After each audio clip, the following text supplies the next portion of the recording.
Sekarang kita masuk di minggu awal atau 10 awal bulan Ramadan.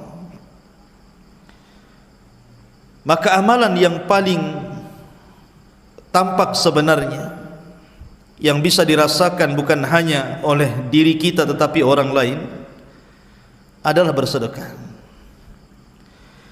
Di dalam Al-Quranul Karim Allah Subhanahu wa ta'ala berfirman, laisal birra an tuwallu wujuhakum kibalal masyriqi wal maghrib walakinnal birra man amana billahi wal yaumil akhir wal malaikati wal kitabi wan nabiyyina wa atal mala ala hubbihi dhawil qurba wal yatama wal masakin wabnas sabil wassailina wa fir riqab. Bukanlah albir, kebaikan itu kau arahkan wajah-wajah kalian ke arah timur dan barat. Karena begini, terkadang ada orang kemudian memuji barat. Amerika itu negara yang sangat maju, negara yang berkembang, ekonominya begini-begini, bla bla bla bla, macam-macam. Ada juga yang kemudian terbalik, mereka tidak memuji barat tapi memuji timur. Oh, Cina itu seperti ini, seperti itu, macam-macam. Maka Allah Subhanahu wa ta'ala bantah di situ. Kebaikan itu bukan kau arahkan ke barat atau ke timur, tapi kebaikan itu adalah manakala orang beriman kepada Allah, kepada hari akhir, kepada para malaikatnya, kepada kitab-kitabnya, kepada para nabi. Dan ini semua bicara tentang keimanan. Baru setelah itu Allah katakan wa atal mala ala hubbihi dzawil qurba wal yatama wal masakin wabnas sabili wassailina wa fir riqab. Baru setelah itu Allah mengatakan, dan kebaikan itu adalah orang yang menyedekahkan hartanya kepada para kerabat dekatnya, anak-anak yatim, orang miskin, ibnus sabil, orang-orang yang meminta. Baru setelah itu Allah mengatakan wa aqamas shalah, kemudian menegakkan salat. Di dalam ayat ini Allah Subhanahu wa ta'ala setelah menyinggung masalah keimanan, langsung Allah memerintahkan untuk bersedekah. Karena memang sedekah itu alamat takwa. Ketika Allah mengatakan hudan lil muttaqin, kemudian Allah mengatakan siapakah muttaqin? Salah satunya adalah alladzina yunfiqu hudan lil muttaqin alladzina yu'minuna bil ghaibi wa yuqimuna sholata wa mimma razaqnahum yunfiqun. Salah satunya adalah wa mimma razaqnahum yunfiqun, dan dari apa yang mereka sedekahkan, apa yang Allah rizkikan kepada mereka. Itu alamat takwa. Dan ingat, sebuah negeri kalau sudah nampak ketakwaannya, maka Allah Subhanahu wa ta'ala pasti akan kembangkan barakahnya. Allah mengatakan walau anna ahlal qura amanu wattaqau lafatahna, dalam bacaan yang lain lafatahna pakai tasdid, barakatim minas sama. Kalau seandainya penduduk negeri ini beriman dan bertakwa, lafatahna, kami akan buka sesuatu yang dibuka sebelumnya tertutup, kemudian dibuka. Itu mana lafatahna. Tapi kalau pakai tasdid lafatahna, artinya akan dibuka selebar-lebarnya, bukan hanya satu kali tapi berkali-kali. Barakatim minas sama'i wal ard, berkahnya dari langit dan bumi. Dan alamat takwa salah satunya adalah sedekah. Ma'asyiral muslimin yang dimuliakan Allah Azza wa Jalla, Abu Bakar Siddiq radhiyallahu anhu adalah sahabat Nabi sallallahu alaihi wasallam yang menampakkan kejujuran imannya, makanya wajar disebut as-siddiq. Dan sedekah dengan as-sidqu itu tidak bisa dipisahkan, karena sedekah itu alamat as-sidqi. Makanya Rasul mengatakan as-sadaqatu burhan, sedekah itu bukti keimanan, bukti kejujuran. Itulah yang dilakukan Abu Bakar Siddiq radhiyallahu anhu. Bahkan suatu ketika Abu Bakar Siddiq radhiyallahu anhu pernah menginfakkan seluruh hartanya, ada yang mengatakan 2 kali, ada yang mengatakan 3 kali, dan yang terakhir di perang Tabuk. Dia infakkan seluruh hartanya. Kemudian Umar bin Khattab radhiyallahu an ketika melihat ada peluang sedekah, dia ingin berusaha untuk mengejar ketertinggalan dia dengan Abu Bakar dalam bab infak. Dia bawa separuh hartanya dan separuhnya lagi ditinggalkan di keluarganya, datang kepada Rasulullah dan mengatakan, aku infakkan kepadamu ya Rasulullah separuh hartaku. Umar tidak tahu kalau Abu Bakar itu menginfakkan semua hartanya. Maka didudukkan dua manusia ini, manusia mulia ini, Abu Bakar dan Umar, di hadapan Rasulullah. Rasul ingin menjelaskan bahwa Abu Bakar jauh masih lebih hebat dibandingkan Umar. Dengan pertanyaan, kata Rasul, wahai Umar, kau infakkan banyak harta ini, bagaimana nasib keluargamu? Maka Umar mengatakan, ya Rasulullah, sudah kutinggalkan bagi mereka separuh hartaku dan separuhnya lagi kuinfakkan. Kemudian kata Rasul, dan bagaimana kau wahai Abu Bakar? Kata Abu Bakar, ya Rasulullah, sudah kuinfakkan seluruh hartaku dan aku tidak meninggalkan sedikit pun kepada keluargaku. Kata Rasulullah, lalu apa yang akan dimakan keluargamu wahai Abu Bakar? Kata Abu Bakar, aku serahkan semuanya kepada Allah dan Rasulnya. Tawakal kuat. Dari situ Umar baru tahu bahwa dia tidak bisa mengejar Abu Bakar Siddiq radhiyallahu anhu. Bahkan ketika hijrah Rasul, maka Abu Bakar mendanai dan mengeluarkan seluruh hartanya. Sampai-sampai bapaknya Abu Quhafa bertanya kepada Asma dan mengatakan, ya Asma, apa yang ditinggalkan Abu Bakar untuk kita di sini? Kata Asma, tenang, abi bapakku Abu Bakar meninggalkan harta yang banyak. Diambilnya batu, dimasukkan ke dalam karung, kemudian diletakkan di hadapan Abu Quhafa dan mengatakan, inilah wahai kakek harta yang ditinggalkan Abu Bakar, semuanya emas. Abu Quhafa ini kan buta, diraba-raba disangka emas. Oh ya, dia meninggalkan emas padahal isinya kerikil. Ya. Ingin menenangkan siapa? Abu Quhafa. Begitulah yang dilakukan Asma binti Abi Bakar radhiyallahu anha. Ma'asyiral muslimin yang dimuliakan Allah azza wa jalla. Maka sedekah ini sesuatu yang ajaib luar biasa, ikhwan. Saya akan contohkan satu kisah. Di zaman Bani Israel, ada seorang abid, seorang rahib, selama 70 sanatan, 70 tahun tidak pernah maksiat. Masya Allah, tidak pernah maksiat sedikit pun. Akhirnya syaitan pun datang, berusaha menguji rahib ini. Subhanallah, syaitan itu punya khutuwat, langkah-langkah. Terjerumus pula rahib ini ke dalam maksiat selama 7 hari. Jadi ibadahnya sudah 70 tahun dirusak dengan maksiat 7 hari. Setelah kemudian dia puas bermaksiat 7 hari, dia menyesal. Akhirnya dia menangis sepanjang malam. Setiap berjalan ingat maksiatnya, dia sujud kepada Allah. Dia mengatakan, Allahumma gfirli ya Rabb, ya Allah ampuni aku, ya Allah ampuni aku. Akhirnya kemudian dia pun sudah putus asa. Dia tinggalkan tempat ibadahnya, dia ambil beberapa roti untuk perjalanan safarnya.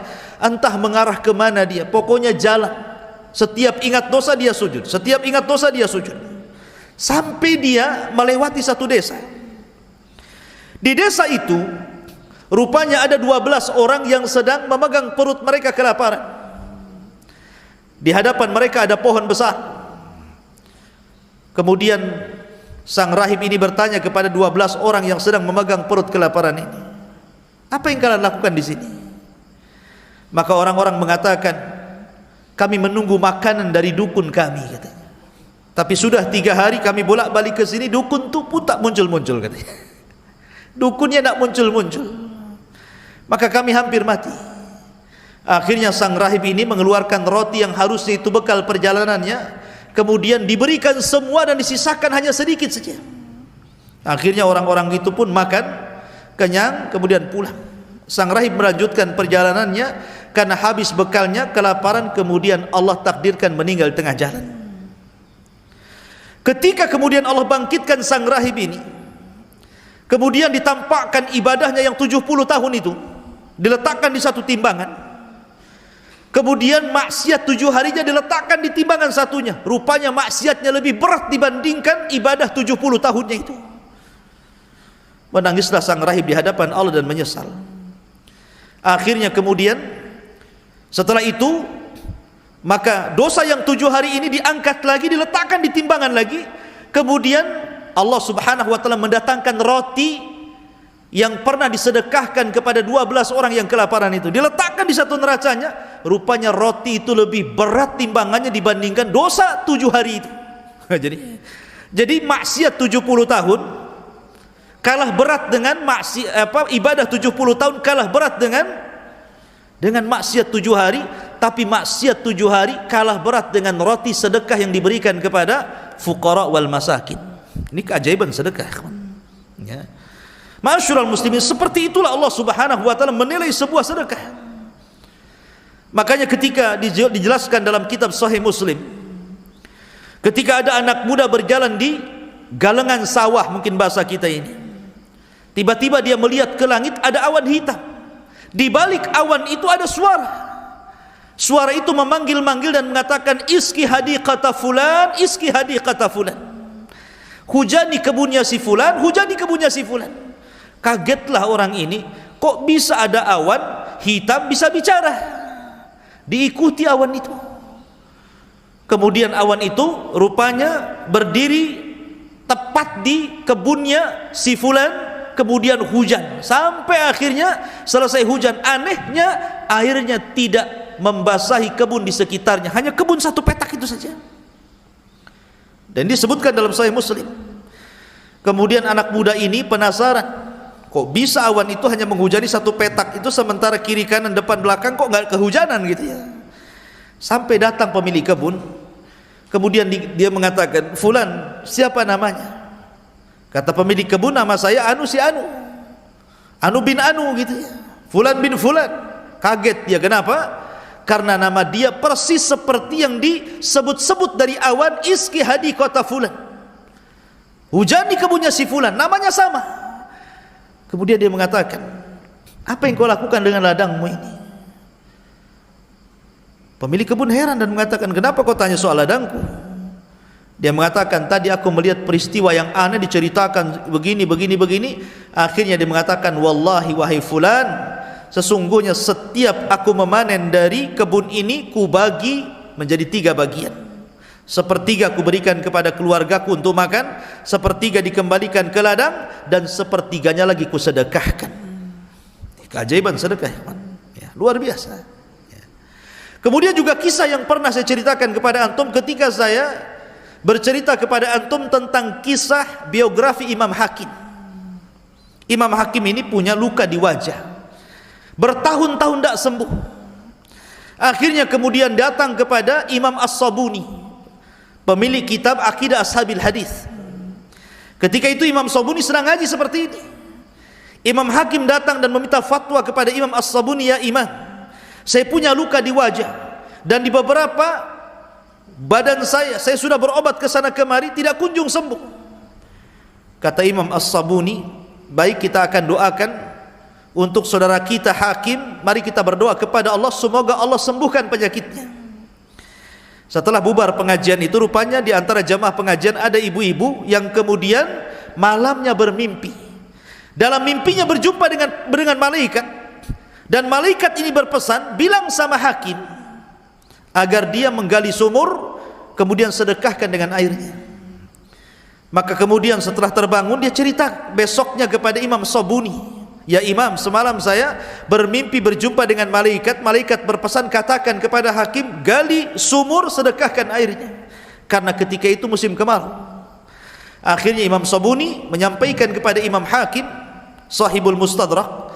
Kemudian Imam Hakim pun betul-betul menggali sumur, kemudian menyedekahkan airnya. Selang beberapa waktu sembuh penyakitnya. Kata Rasulullah, tadawau bis sadaqah, berobatlah dengan sedekah. Dan afdalus sadaqah sakyul ma, seutama-utama sedekah adalah sedekah dengan air. Ma'asyiral muslimin yang dimuliakan Allah Azza wa Jalla.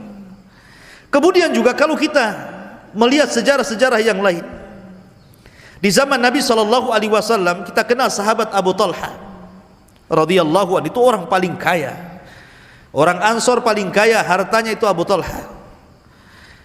Dia punya tanah itu di samping Masjid Nabawi. Di situ ada sumur namanya sumur Bairuha. Tanahnya Bairuha, ada sumurnya. Rasul suka ke kebun itu dan wudu di sumur itu. Ketika turun ayat lan tanalul birra hatta tunfiqu mimma tuhibbun, kalian tidak akan sampai kepada level albir sampai kalian bisa menginfakkan harta yang kalian suka, yang kalian cintai. Maka ketika turun ayat ini, dia datang menemui Rasul dan mengatakan, ya Rasulullah, li Bairuha wa hiya ahabbu mali. Aku punya kebun Bairuha ya Rasulullah, dan itu kebun yang paling aku cintai. Kenapa? Letaknya strategis tengah kota, triliunan mungkin di zaman sekarang harganya. Maka dia mengatakan, anfaqtuka fi sabilillah, ku sedekahkan semua untukmu di jalan Allah Azza wa Jalla, karena saya ingin mengamalkan lan tanalul birra hatta tunfiqu mimma tuhibbun. Ma'asyiral muslimin, maka di tengah-tengah pandemik yang sekarang masih mewabah, tidak kunjung surut, malah cenderung bertambah. Walaupun ada sebagiannya kemudian sembuh, tapi sebagiannya juga terpapar dan tertular, dan ada saja yang mati. Maka Nabi SAW mengatakan, innas sadaqata tudfi'u ghadaba rabbi. Sesungguhnya sedekah itu bisa memadamkan kemurkaan Allah. Ingat, ma nazalal bala illa bidzambin. Tidak mungkin bala itu diturunkan Allah kecuali karena dosa, dan tidak mungkin Allah menurunkan bala kecuali karena ghadab, kemarahannya. Maka salah satu yang bisa meredamkan kemarahan Allah adalah sedekah. Maka ini bulan Ramadan, bersedekahlah. Bahkan Abdullah bin Abbas radhiyallahu anhuma bercerita, kana Nabi sallallahu alaihi wasallam ajwadun nas. Rasul itu orang yang paling dermawan di antara seluruh manusia. Wa ajwadun nas hina yalqahu Jibril. Dan semakin menggila kedermawanan Nabi sallallahu alaihi wasallam, semakin bertambah-tambah kedermawanan Nabi sallallahu alaihi wasallam apabila Jibril turun kemudian mengajak tadarus Al-Quran. Maka apapun yang ada di rumah Rasul, Rasul akan keluarkan dan Rasul sedekahkan. Sampai-sampai Ibnu Abbas radhiyallahu anhu mengatakan, ajwadun nas min rihil mursalah. Artinya dia manusia yang paling dermawan melebihi angin yang berhembus. Saking cepatnya Rasul itu bersedekah. Padahal kita tahu bahwa kehidupan Rasul di Madinah itu berbeda dengan kehidupan Rasul di Mekah. Karena kehidupan Rasul di Madinah itu betul-betul kekurangan. Betul-betul kekurangan. Aisyah sendiri yang mengatakan seperti itu. Telah lewat 1 bulan, kemudian lewat 2 bulan, lewat 3 bulan. Terkadang tidak pernah mengepul asap di dapur Nabi SAW. Kami hanya memakan aswadan, kurma dan air putih. Bahkan Abu Bakar dan Umar pernah melihat Rasul mengikat 2 batu di perutnya. Tapi walaupun demikian, Nabi tetap saja orang yang paling dermawan walaupun dalam kondisi susah. Sampai-sampai Rasul ketika habis sholat, Rasul itu biasanya habis sholat zikir, tapi waktu itu habis sholat langsung pulang dia, sehingga sahabat heran. Kemudian setelah beberapa waktu balik lagi ke masjid, sahabat bertanya, Rasul, anda tidak biasa anda berzikir habis sholat, kenapa anda pulang? Maka Rasul mengatakan, aku tidak nyaman, di rumahku ada emas, ya, hadiah dari fulan bin fulan, dan aku tidak merasa nyaman kalau emas itu sampai menginap 1 malam sementara aku tidak sedekahkan kepada fuqara wal masakin. Beginilah Nabi SAW. Jadi tidak mau menyimpan harta kecuali disedekahkan. Makanya wajar kalau seandainya rajulun la yakhshal faqra abada, seorang yang tidak pernah takut miskin adalah Nabi SAW. Tidak pernah takut miskin. Baru saja Nabi SAW dapat harta dari harta rampasan perang ghanimah, kambing 1 lembah. Tiba-tiba ketika Rasul berjalan, ditarik nih sama orang Badui dari belakang sorbannya, kecekik Nabi SAW. Kalau itu terjadi sama Bang Karim, marahlah Bang Karim. Pengen pula ditarik-tarik dari belakang pula, kurang ajar katanya kan. Tapi Nabi SAW kan tidak marah. Rasul nengok ke belakang, senyum dia. Rupanya yang narik itu Badui pengemis. Ngemisnya nggak tanggung-tanggung, dia mengatakan, ya Muhammad, i'tini mimma atakallah, katanya. Hei Muhammad, berikan semua yang Allah berikan kepadamu, katanya. Kira-kira kalau ada pengemis ngomong begitu, antum apain tuh? Berikan semua yang Allah berikan kepadamu. Tapi Nabi SAW hanya senyum. Rasul baru dapat harta ghanimah, kambing 1 lembah. Kata Rasul, nah itu ada kambing 1 lembah tuh. Kau ambil semuanya. Si Badui ini kaget. Kau hendak mengejek wahai Muhammad? Tidak, ambil semuanya. Ya. Akhirnya dia ambil semua kambing satu lembah, dia giring ke kabilahnya. Tiba-tiba sampai di kabilahnya, dia bagi-bagi kabilahnya dan mengatakan, wallahi inni ji'tu min indi khairin nas alladzi la yakhshal faqra abada, katanya. Demi Allah, aku baru saja menemui manusia terbaik di jagat raya ini, seorang laki-laki yang tidak pernah takut kefakiran sedikit pun. Akhirnya dia mengatakan, asyhadu an la ilaha illallah wa asyhadu anna muhammadar rasulullah. Masuk Islam, ya kan? Terkadang hidayah itu karena dikasih duit. Makanya lihat orang-orang misionaris itu memurtadkan orang Islam itu dengan apa? Dengan duit, kan begitu. Makanya saya ingat kawan, saya dulu punya kawan orang Patani, Thailand, waktu saya masih di Singapura. Dia sudah mengislamkan ribuan orang di pedalaman Malaysia dan perbatasan Thailand, ya. Jadi saya tanya, antum mengislamkan orang itu macam mana? Hebat sekali, padahal dia bukan punya kelulusan luar negeri, tidak. Tapi Allah berikan kecerdasan bisa mengislamkan orang pedalaman. Dia bilang, Ustaz, saya mengislamkan mereka dengan kartu nama. Kartu nama itu saya tulis nama saya, alamat office saya, kantor saya, kemudian di belakangnya, kalau engkau ingin selamat dunia akhirat, maka ucapkanlah asyhadu an la ilaha illallah wa asyhadu anna muhammadar rasulullah. Saya bagi-bagikan. Semua masuk Islam, katanya, di pedalaman. Hanya itu? Ya tidak, saya letakkan di beras sama Indomie sama telur. Jadi karena setiap masuk ke hutan, kalau dia datang saja, semua orang-orang dalam itu datang. Ya, nunggu berasnya, nunggu telurnya, nunggu minyaknya, indominya, macam-macam gitu. Jadi ya itu bukan karena kartu dia masuk Islam, karena dikasih sembako, kan itu. Tapi memang begitulah kalau orang-orang kafir, alladzina yunfikuna amwalahum liyasuddu an sabilillah fasayunfikunaha tsumma takunu alaihim hasratan. Ya. Kenapa kita tidak? Orang-orang kafir berinfak untuk menutup jalan Allah. Kita pun perlu membuka jalan Allah dengan cara berinfak. Di zaman sekarang ini, ikhwatu fiddin, di zaman Covid ini, di zaman pandemik ini, orang sudah susah, PHK setiap hari ribuan. Orang susah sudah di mana-mana, menjerit orang-orang miskin. Ini kalau ada orang-orang Nasrani, orang-orang Kristenisasi ini datang kepada mereka memberikan sembako, bisa saja kemudian orang-orang masuk ke agama mereka. Maka supaya akidah kaum muslimin tetap terjaga, ya, maka kebutuhan mereka pun kita beri. Ini waktu yang luar biasa. Sudah bulan Ramadan, kondisinya pandemik, orang kesulitan, maka tidak ada lagi ibadah yang lebih mulia melebihi sedekah. Tidak ada lagi ibadah yang lebih mulia melebihi sedekah hari ini. Karena itu yang dibutuhkan manusia. Itu yang dibutuhkan manusia. Lihat, kalau kita lihat di berita, ketika pemerintah daerah atau pemerintah pusat atau mana gitu ya, muhsinin menyediakan sembako ratusan, yang datang duluan itu yang belum diundang tuh, datang duluan. Sudah tidak ada lagi protokol Covid, itu tidak ada lagi. Sudah ada lagi jarak semeter 2 meter, tidak ada jarak lagi, sudah berjubel-jubel di situ, nggak takut Covid lagi. Dia takutnya kalau nggak kebagian beras, itu saja. Bukan takut Covid lagi, takut nggak kebagian beras. Ini kan begitu aneh, kan itu. Padahal kalau seandainya dia tidak kebagian beras, ya, dia mungkin masih bisa makan, masih bisa bertahan hidup. Loh, kalau kena Covid, hitungan hari bisa mati dia. Tapi sudah nggak peduli lagi dengan Covid orang ini. Dia sekarang peduli dengan perut. Ya. Ma'asyiral muslimin yang dimuliakan Allah, maka sedekah di bulan Ramadan tahun ini memang luar biasa. Keluarkanlah sedekah-sedekah. Orang-orang yang memiliki kelebihan, insya Allah bisa menjadikan penjagaan kita dari panasnya matahari ketika didekatkan di padang mahsyar. Karena Rasul yang mengatakan bahwa salah satu naungan pada hari kiamat adalah sedekah. Salah satu naungan itu bukan hanya arsy Allah saja, tapi sedekah. Kata Nabi SAW ketika menyebutkan, sab'atun yudhilluhumullahu fi dhillihi yauma la dhilla illa dhilluh.